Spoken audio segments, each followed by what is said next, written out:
Welcome to the Leslie Hawkins podcast. Each week, my guest and I discuss one pivotal moment in their life, what they learned from it, and their words of wisdom.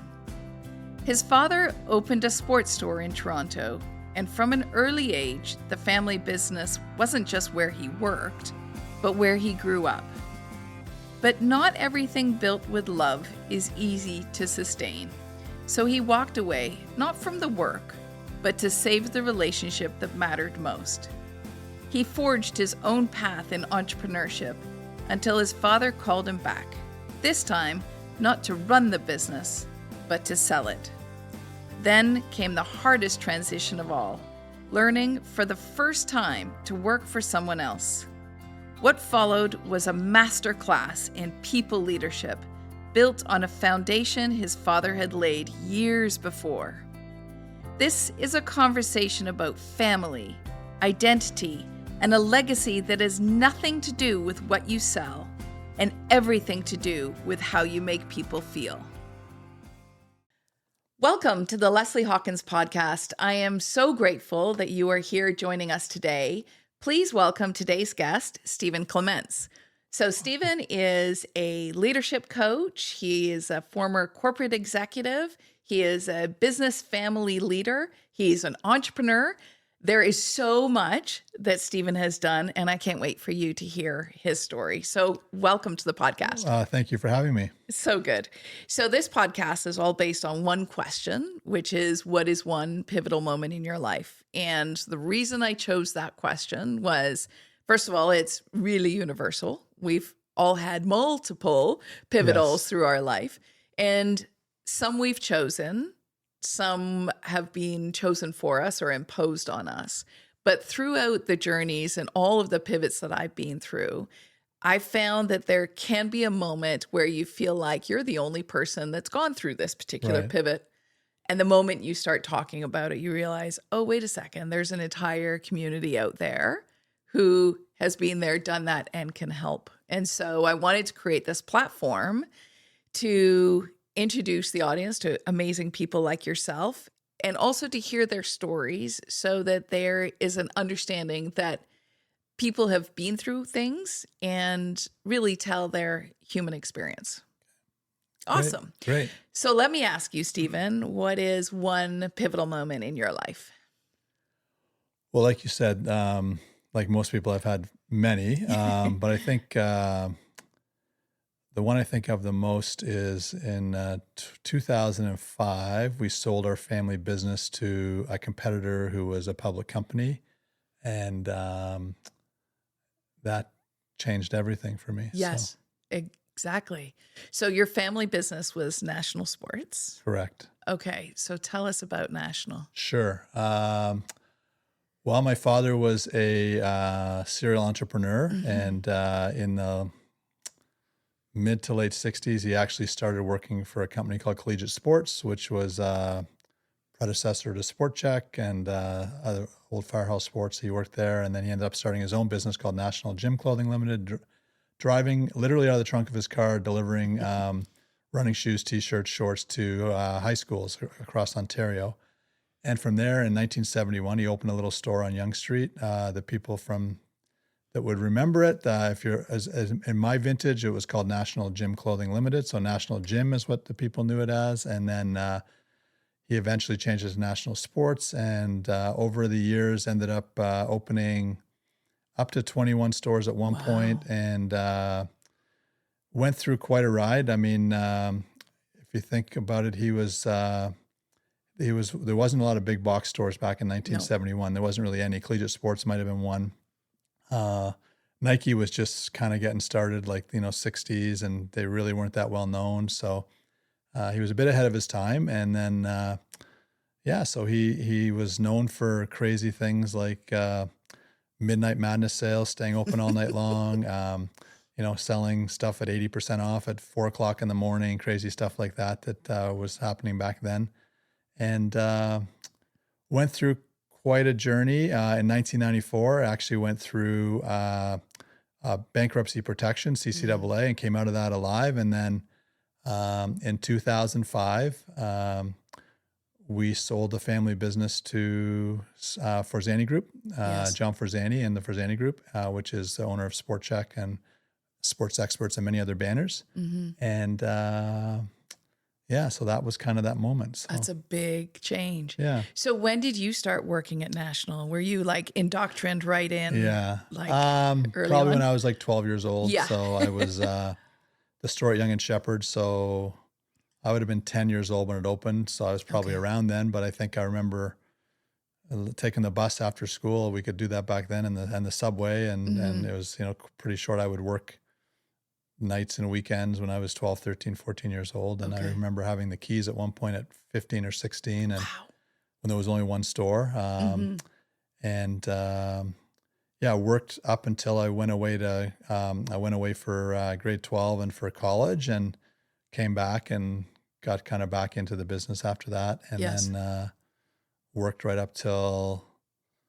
about 8 years. And then my father and I decided it was better to remain father and son than boss and employee. So we parted ways. Smart move. Okay. Yeah. Yep. It wasn't really voluntary. He says I quit, but he really fired me. So, Got it. So that was it. So we parted ways, and we got along actually better after I didn't work for him. And I was gone for 12 years and did my own thing with my wife. We had several other businesses we ran during that time as an entrepreneur. And then in 2003, he asked me if I would come back and help him sell the business. He was ready to sell the business. And so I came back and I ended up becoming president. And then 2 years later, we sold the business. So. Okay.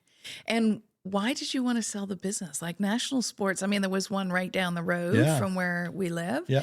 And it was a great going concern. Yeah, I think it was mostly financial pressure. I think that trying to coming out of the bankruptcy protection, CCAA, there was he used to take on a lot of debt, and the company always made money, but it was mostly servicing debt. The Forzani Group was putting a lot of pressure, other competitors as well, but they were opening Sport Mart stores, like covering. They would open 3 or 4 surrounding every one of our stores. And I found out later it wasn't a coincidence. Saw a map. Anyways, it was business. And so they really wanted to buy us, and there was a lot of pressure. And it just became a lot. My dad was 65 at the time, and are just about to. Yeah, he was actually 65 when he sold the business. So it was a turning point. And in hindsight, could we have made it? Probably. Do I wish we would have? Maybe, but we didn't. And so at the end of the day, it was the right thing to do, and it was the right thing to do for him. Yes. He'd also had some health issues a few years before that, and so it was good timing for him to be able to walk away, especially after bringing the business back out of CCAA, which most people didn't do back those days and still don't today. And that's amazing. So it was just the right time. Right. It was the right time. And it was also for the employees. I mean, we had 700 employees, and it was, we wanted to make sure that lived on. So yeah. And if memory serves correct, because I remember National Sports was one of our customers over the years, that the employees were very much like family. Like it was really a family-run business in that way, that you guys did a very good job of taking care of your associates. Yeah. Yeah. That was my dad's thing all along. Like he really, if you asked him today, he's going to be 87. He's still going strong. He would just say, if you said, what's one secret for business, he'd just say it's people. Yes. So it's all about the people. So he did crazy things that people wouldn't do. Like, when Forzani Group bought us, we had 38 cars leased out for employees. Every store manager, it was like, Oprah, you get a car and you get a car. You get a car. So we had, employee loans. We had two chaplains that would go visit people if they were sick or in the hospital, or if they had personal issues, they could call, and that was all free.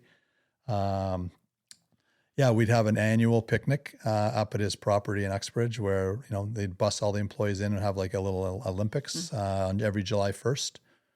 And most employees just loved it, and they would come up, bus with the team. They'd all have team shirts on, and they'd play volleyball and do canoe races and do horseshoes and softball and whatever else they could do, and they'd have a big competitive day. So it was definitely a family. That was kind of his approach, and which was hard to do as you got a little bigger. When we got up to over 20 stores and closer to 1,000 employees, it was a little tough. But that was definitely him.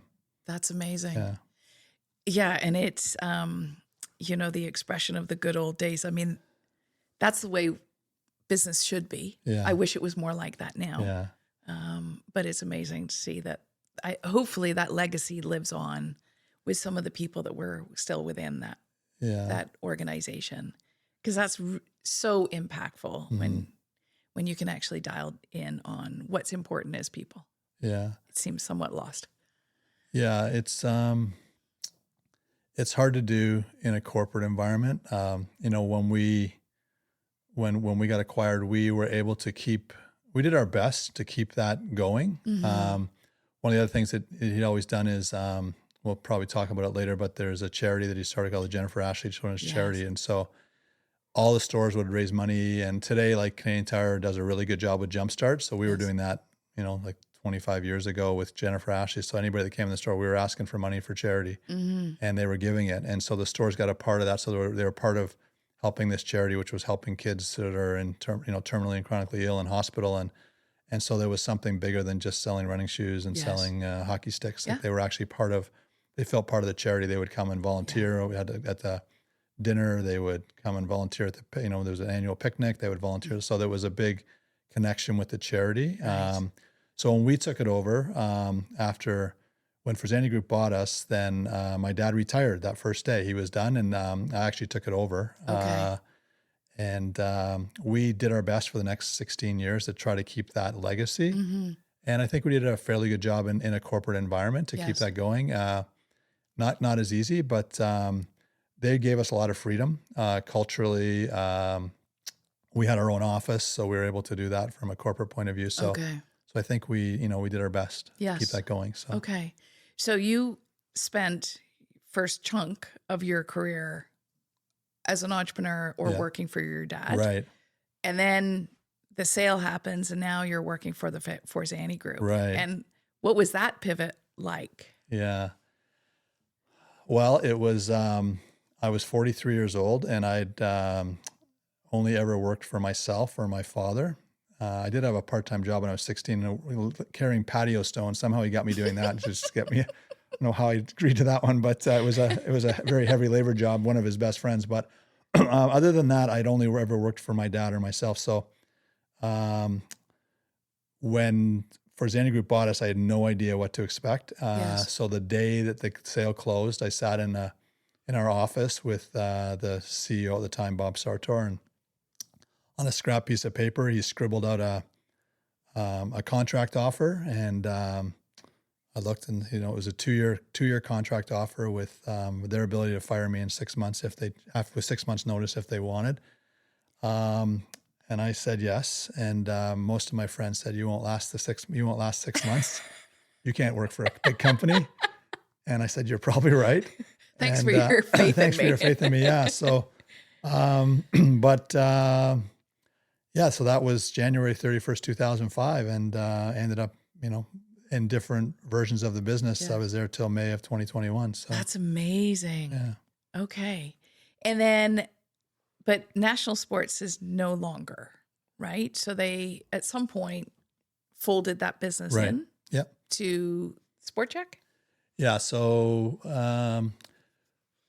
when Fresani Group bought us initially, we were a competitor, and at the time we thought they probably just bought us to close us down, just to get rid of us. But we were making money and doing well, and it was going to be an expensive proposition, so they kept us going. And then I think when Canadian Tire came along, kind of the same thing. We had a couple of supporters inside of Canadian Tire that really liked what we were doing and saw the differentiation between us and Sport Check. We were more team sport focused and more value focused. Sport Check, broader lifestyle, does a great job in that area. So we felt like we had a niche that we could really continue to build. And so Canadian Tire supported that. They gave us more capital than we had before. We were allowed to at least fix up some stores and things. And then as we came through COVID, Canadian Tire went through a operational efficiency season where they were looking to save, become more efficient operationally and kind of cut costs. And we'd never really been able to get strategic support to grow. We'd always been maintaining, and we were profitable every year right up until the end, even during COVID. And had some highly profitable years when the Blue Jays went on a run. We were like, Yes. we were probably one of the most profitable businesses as a percentage in the company. But eventually, it was a strategic decision, which I understood at the time and understand corporately why they did it. Yes.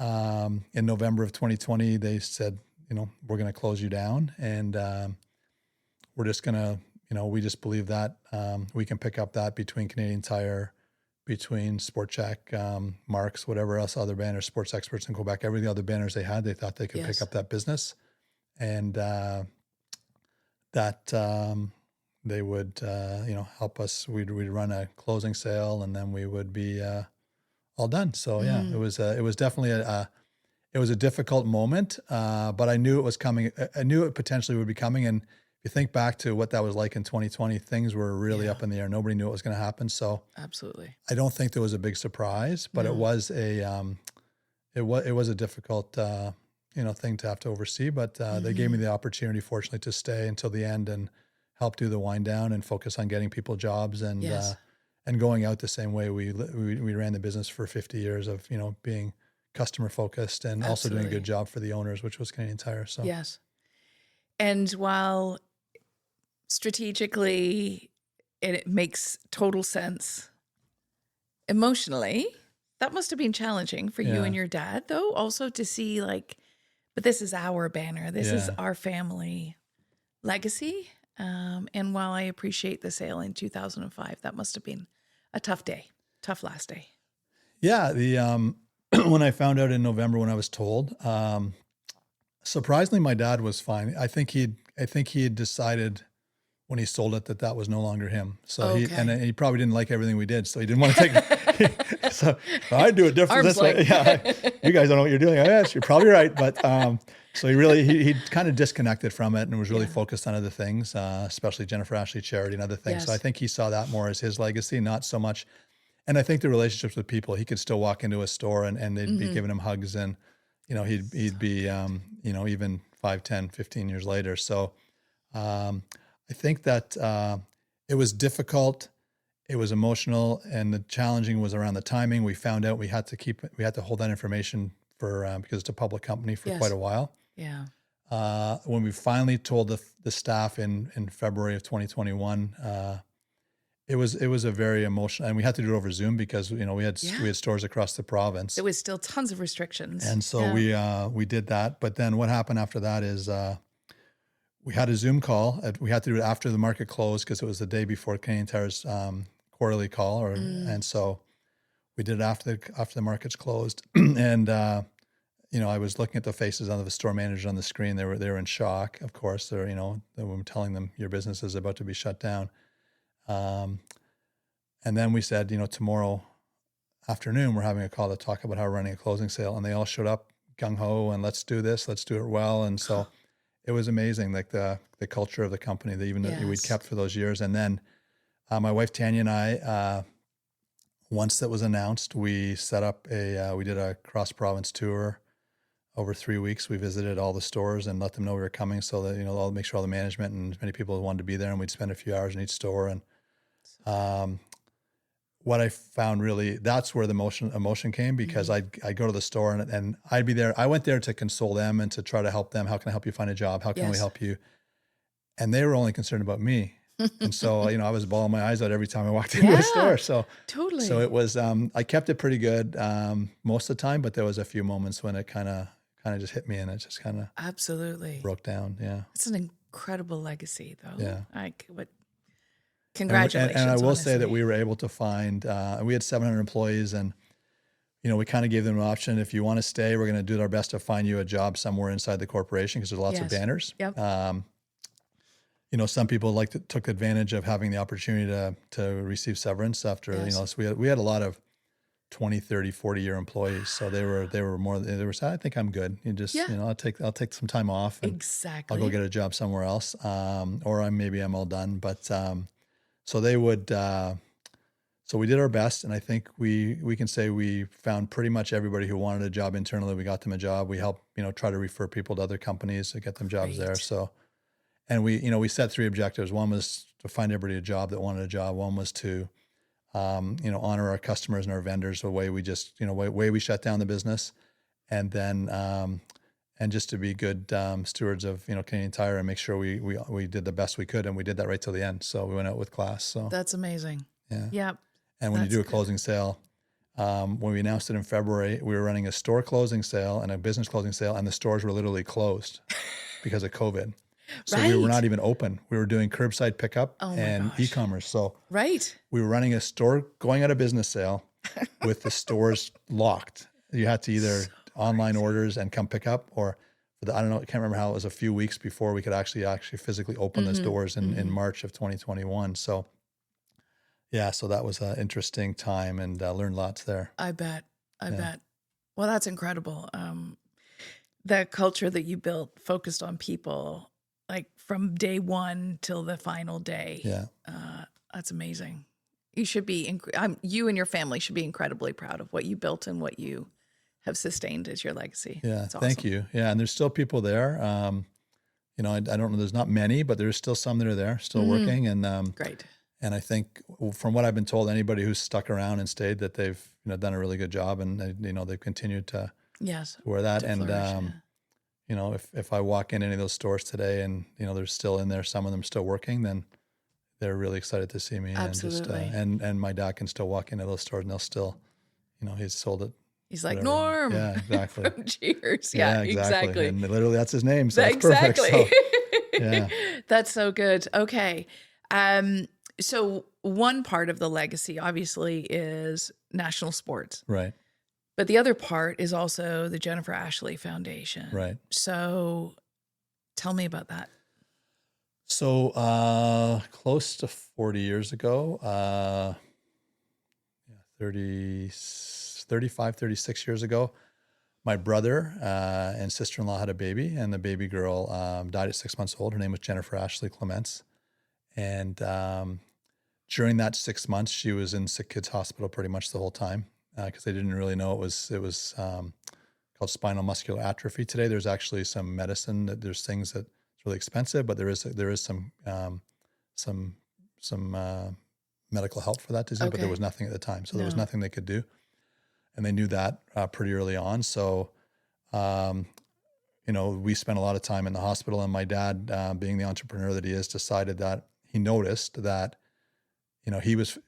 my brother and sister-in-law were fortunate that my dad could help them and, help them with costs and help them because they couldn't work. Mm-hmm. But he noticed all the other people around there. He's like, how do people do this? How do people have a child that's Yeah. dying in the hospital and they have to quit their job? And often the marriage splits because it's just too much stress. Sometimes they're from Sudbury or Sault Ste. Marie or Thunder Bay or Ottawa or whatever, and they're coming to Sick Kids. So he decided to do what he only knows how to do and raise the money and give it away. So he just, I don't even know if he registered anything. He asked all his vendors to give him free stuff. And of course they did. They did. Of course, And yes. I remember we had the first one was the first fundraiser was an auction of his friend that ran CCM gave him a game-worn set of jerseys from Montreal and a game-worn set of jerseys from Winnipeg. Wow. And we had an auction at the North York City Hall, just like an auditorium. There was maybe 100 people there, and mostly were family and friends. And but at the front row was somebody from the Hockey Hall of Fame who we didn't know which jersey he wanted, but we knew he wanted one. So my dad made sure he paid well. So there was some jersey in there they wanted because it was a game-worn jersey from Montreal. I don't know if it was Guy Lafleur or what it was, but there was something that they had that they wanted. So they were there. We found, who's that guy? He's from the Hockey Hall of Fame. Oh, when he bids, then Let's get the price up. Yeah. So, but that was the start, and then from there it just became this volunteer-led, mostly movement. And today now, this past year we raised over $2 million and got a small team, an executive director, which actually we're just hiring a new executive director right now. Our current one is retiring. Okay. And we will be, this year our budget is to give away $2 million.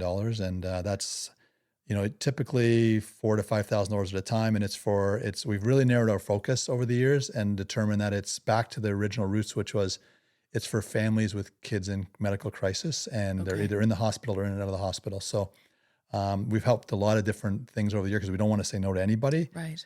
But because there's so much need and because we Mm-hmm. have limited funds, even though there's quite a bit of money, we've had to narrow it down. So we're really focused, and now we've actually got, helping families in Ottawa and Thunder Bay and Sault Ste. Marie, different hospitals that we've connected with all Okay. around London, Southern Ontario, and further beyond. It started this little grassroots charity that's now, if you ask any social worker at a kids hospital, they know who we are, and Yes.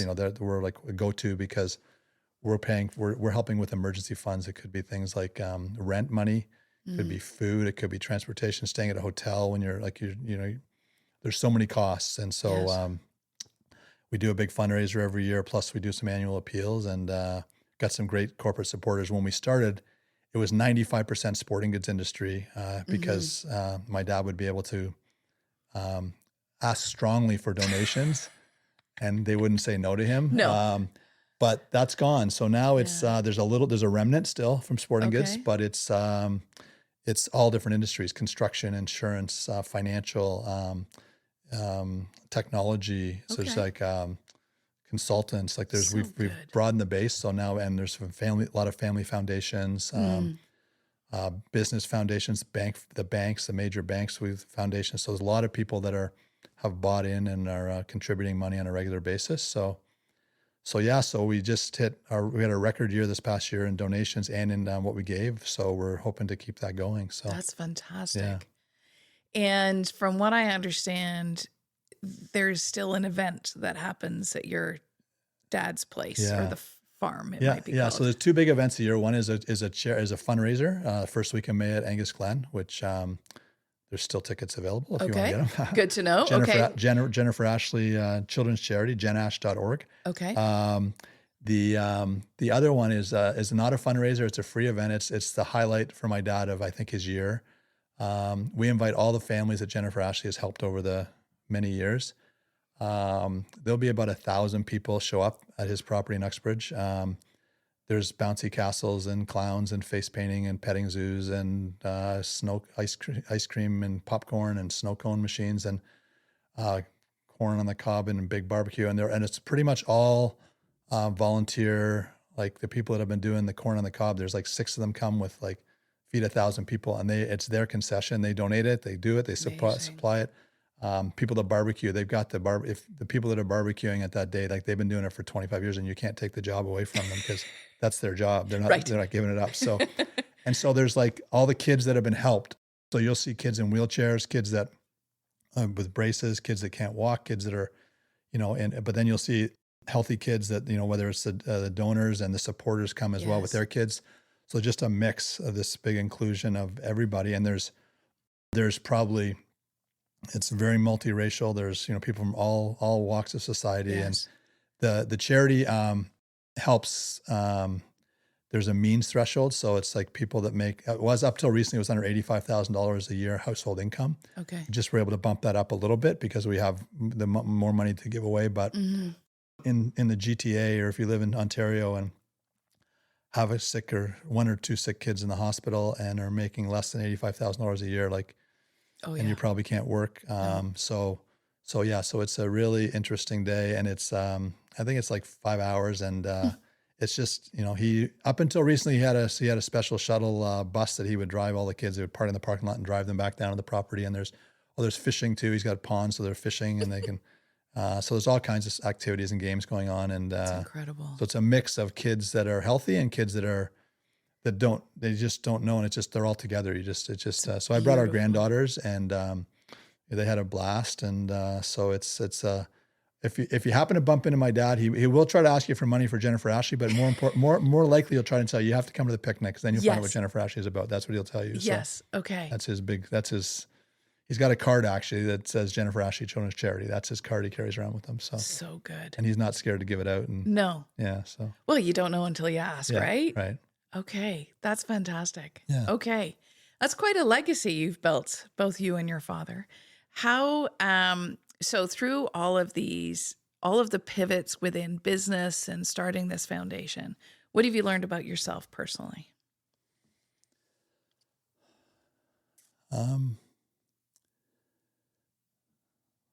I don't know if anybody's ever asked me that. I think, I think I really enjoy seeing other people thrive and do well. I think I enjoy, when I was leading the business, I'd love to see people that would come in and, work their way up from the stores and end up becoming a buyer, or, some even went on to, become AVPs or VPs. And I really enjoy just being able to see people progress and see people do really well, and be able to be a little part of that. I always enjoyed leading a team. So I think that was really just being able to be in that environment. It was different when I was entrepreneur. I was a small team, but as we got into the corporate world of a bigger team, I really did enjoy that leadership stuff. And I think that's where I think I have the most to offer. So I think that's where just being able to do that and help other people do well and see them move ahead in their lives and reach their own personal goals. Right. Which kind of leads me to what I'm doing now. So which is what I was going to ask. Yeah. So talk to us about One Life Coaching. Yeah. So when I left the corporate world in 2021, I didn't know for sure what I was going to do. I just knew I wanted to help people. Yes. I didn't know what form that would take. I thought I wanted to be a coach, but I mean, I also, during my years, I coached hockey and baseball. So a lot of people that know me, my nickname was actually Coach, but it was for that reason. It was because I coached hockey and baseball. So when I told people that, well, you already are a coach. And I said, well, I am, but that's not that kind of coach. So, but I didn't really know what that meant. So then I ended up, I did, I think, 6 or 7 consulting projects, which was really business focused. I really enjoyed those. Several were retail, a couple were not retail. Family business, one was a community, a First Nations community, that development corporation. So I had some varied opportunities. And then I just, as that kind of came to a close, I was presented with a short-term opportunity to be an interim athletic director at my alma mater in Caronport, Saskatchewan for 8 months. And then coming back from that about a year ago, I just I started working with my dad, helping him with some of the stuff he's still involved with, and with the property and other things. But I felt like I really wanted to get back to just helping people, and those people to me are men that are like I was in business and trying to figure out how to do it all. Like there's so many pressures if you're in business, whether you're an entrepreneur or whether you're a corporate executive, to if you've got a family and kids, like how do I do that? How do I be present in all those different phases of my life? How am I present at home, but I'm also going to be working 70 hours a week sometimes? Am I going to be traveling? I'm going to be on, I'm going to be away on business. I'm going to miss my kids' games. Am I going to be present for my wife? Is my marriage is sacrificed? A lot of people sacrifice things like that as, during the corporate. Yes. So I just looked at all the things I'd been through, and knowing that I'd come through a lot of that stuff. And I just thought I had a unique opportunity to help men who are also going through what I've been through in my past. And so the idea behind One Life is that I ended up landing on that is because, I figure we only have one life. Let's do it well. Yep. And that I think one life for me is I should be the same person at home as I am in the community, as I am with my kids, with my family, with my grandkids in my case. I don't want to be this work guy at work and this home guy at home. And then, and with my buddies, I'm something totally different. So the idea is that I call it an integrated life. So it's where everything I do in my life is aligned. And in my case, that's, now today it's my marriage. It's my extended family, like my dad and others. And I'm working a lot of us are dealing with aging parents as well. That's a huge stressor for a lot of people. So how do I spend time with them? And then physically, I went through a physical transformation. I lost like 40 pounds and managed to keep that off over the last 10 years and go to the gym every day and do those kind of things. So how do I keep myself healthy? Not just physically, but mentally, socially, emotionally. And then from my side, there's also a faith component that I have a strong Christian faith. So how do I balance that? Am I involved there? So it's just trying to figure out all those things at once. So I've basically just said, I'm just going to be there to help. And I'm working with several people right now, and I'm open to working with some more. And I think that's where I'm going to spend the next, as long as God gives me the strength and the health, I'll just keep doing that for the next several years and see where it leads. So that's great. Yeah, that's really good. Well, good luck with your business. Thank you. Sounds like a real going concern, and there's definitely a need.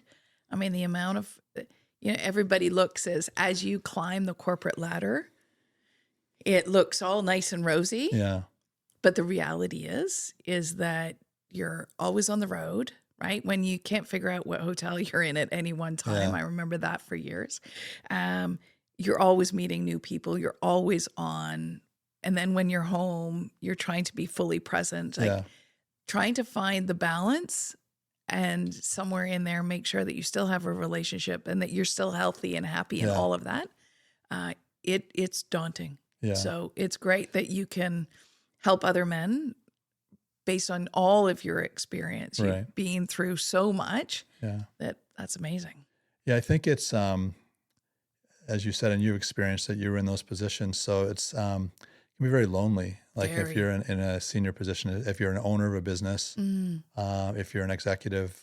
So I think it's a lot of cases, like the men I work with, it's just being able to have someone they can talk to and just be open about stuff going on in their life, because they can't necessarily share that with anybody else. So it's just being that confidant and holding them accountable too for some things that they, sometimes it's pretty simple. Like, what is it you want? And what are you going to do about it? Like, so like, what are you going to do? And then are you going to actually do it? Or are you just going to talk about it? Right. So it's just kind of, and they need someone sometimes just to, because there's so many things going on in their lives that it's like to remind them what's important. Right. So I think that's where, and I'm not a therapist, I'm not a counselor. So it's more about just doing life with other people. And I think it's important that wherever you're at, that you have those relationships too, right, in your life to people that can speak into your life and tell you the truth. Yeah.